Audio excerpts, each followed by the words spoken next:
मैं आपके साथ शेयर करने लगी हूँ बेसन की रोटी।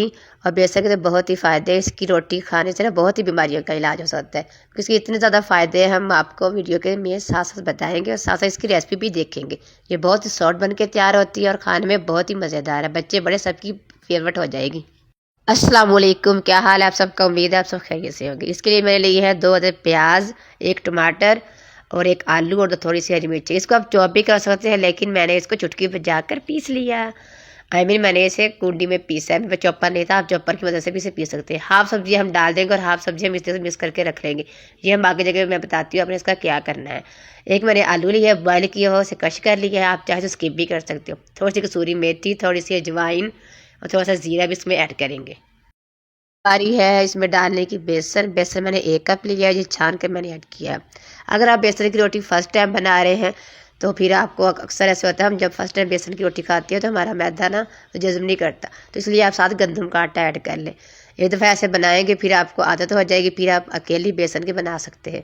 तो मैं साथ 1 कप गंदम का आटा डाल दिया और वही बेसिक घर के मसाले, सूरख मिर्च, नमक, हल्दी और धनिया पाउडर, या आप टेस्ट के मुताबिक ऐड कर सकते हैं। और 1 कप दही और थोड़ा सा मैंने ऑयल भी डाला था, 1 चम्मच के करीब।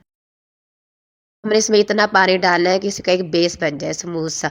ये रोटी का हमने आटा नहीं गूंदना, बस ये हमने लिक्विड रोटी बनानी है। आपको अब वीडियो में नज़र आ जाएगा मैं किस तरीके से बनाऊंगी। इसे अच्छे से मिक्स कर लेना और पानी डालते जाना, एकदम से पानी नहीं डालना, ताकि फिर अगर आप ज़्यादा पानी डालोगे तो आपका बैटर बहुत रनी हो जाएगा, फिर आपकी रोटी नहीं बनेगी। बाकी सब्जी थी ना जो मैंने चॉपर में मतलब चॉप किया था, कुंडी में, उसमें मैंने डाल दिया है थोड़ी सी मूली, थोड़ा सा खीरा कद्दूकस करके।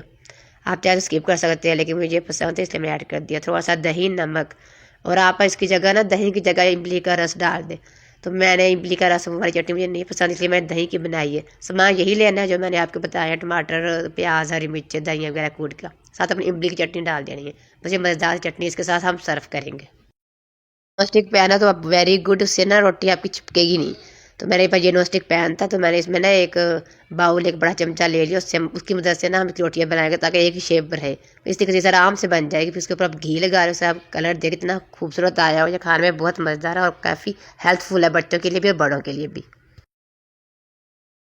बस इसी तरह से मैंने अपनी सारी रोटियाँ बना ली थी। और सर्दियों का मौसम है और सर्दियों के मौसम में ऐसी रोटियाँ आलू वाली, मूली वाली होगी, बेसन वाली होगी, बहुत अच्छी लगती है और खाने में भी बहुत मज़ेदार लगती है। दोपहर के टाइम बनाएं, नाश्ते में बनाएं, साथ चटनी बनाएं, खुद भी इंजॉय करें और बच्चों को भी कराएं और बड़ों को भी कराएं।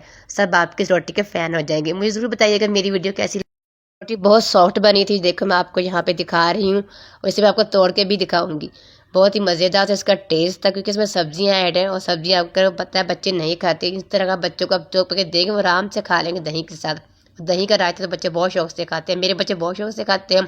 ये मेरी वीडियो थी, अगर अच्छी लगी है तो शेयर लाजमी करना और अपना फीडबैक मुझे ज़रूर देना और शेयर भी कर देना। जज़ाक।